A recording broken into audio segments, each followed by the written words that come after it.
Did you know the largest source of water pollution today is contaminated rain and stormwater? As rain lands on our rooftops, lawns, and pavement, the water picks up whatever debris and pollutants may reside there. Pesticides, animal waste, salts, oil, litter. This stormwater runoff flows into storm drains, where it travels through underground pipes that in most communities feed directly into rivers and lakes. In Grand Rapids, it takes just 15 to 30 minutes for runoff from your driveway to reach the Grand River. And from there, it's on to Lake Michigan, with all the pollutants it picked up along the way.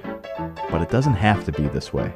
When rain and stormwater are allowed to drain into the ground, the earth is able to filter out most pollutants naturally. By the time it does reach rivers and lakes, it's not only cleaner, it is cooler and there's less of it. That's better for the fish, better for the invertebrates that fish eat, and better for the plants that live in and along the water. It is also better for humans and property, as flooding and related problems are less likely. And it costs a lot to create and maintain the cement stormwater infrastructure. So any steps to address water pollution in our community will make better use of our public funds.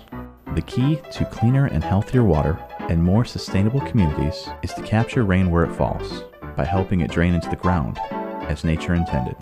We can do this through things like rain barrels, rain gardens, porous pavement, or by just limiting the amount of dense and impenetrable surfaces in our community.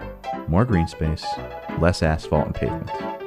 Learn more at 15theriver.org. Brought to you by West Michigan Environmental Action Council, City of Grand Rapids, and Grand Rapids Community Media Center.